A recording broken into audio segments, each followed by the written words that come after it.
আসসালামু আলাইকুম গাইস। আজি আইছো বিয়া খাবৰ টাইগাৰ আৰু সাবাৰ বিয়া। তাৰে আগত সস্তা শপিং কৰি আহো বলক। এই গাইস আমি গণেশগুৰি আইছো, বৰষুণত ভিজি আছো। কিয় বস্তু লবাইছো, জোতা লবাইছো, জোতা পোৱাই নাই। আমি গৰীব মানুহ 200-300 জোতা লবাইছো। গাইস বহুত টাইম বিচাৰাৰ পিছতে এইখন জোতা মোৰ পছন্দ হল। গাইস আপোনালোকে কমেন্টত জনাব কেনেকুৱা লাগিছে। আমি যাবা খাইছো বিয়া খাবা। আমি যাবা ওলাইছো বিয়া খাবা। গাইস আমি যেনেকে স্টাইলত যাই আছো, ফৰ্মেল যাই আছো টমটমত, যাবা লাগে 4 চকাত, যাই আছো টমটমত। চাওক ইমান অৱস্থা বেয়া, বাজে 20 টকা ভাড়া।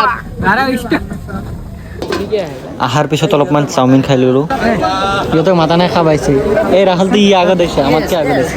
গাইস বিয়া খাম বুলি মই 3 দিন আগৰ পৰা ভাতে খোৱা নাই। ফুচকা মোকো খুৱাবি না?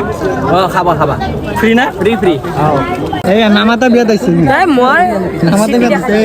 মোক মাতিছে দাদা, মোক মাতিছে। নাই কোচত পিন্ধিছে ই জানে মানুহে মাতিছে। আমি এতিয়া যাই আছো আইচক্ৰীম খাবা। ফ্ৰী আইচক্ৰীম যিমান পাৰে কিমান খাম। এই 3 বাৰ খাইছে, এই 3 বাৰ বাৰে খাইছে। ইটো গেলে ৰাতিপুৱাৰ পৰা খাই আছে, 7 বাৰ মান হ'লেই।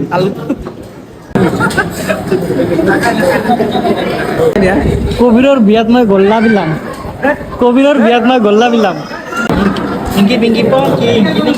আসসালামু আলাইকুম গাইস। খোৱা দিয়াৰ পিছত সবে এতিয়া ৰেষ্ট লৈ আছো।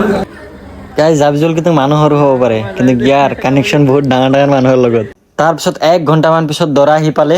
দৰাক এতিয়া কিবা কিবি কুৱেশ্যন সুধিলে, পাইলে নে নাপাইলে গমেই নাপালো, এনচাৰ দিছে নে নিদিছে। তাৰপিছত ভাবিলো ঘৰত গুচি যাওঁ, দৰাহে এনজয় কৰিব, থৰি না আমি এনজয় কৰিম। গাইস যাওঁতে অলপ ধুনীয়া চলো, পিলপিলিত গৈছিলো, এতিয়া খোজকাঢ়ি ইমান গৰিব। নাই হজম হৈ যাওক যিমান খাইছো।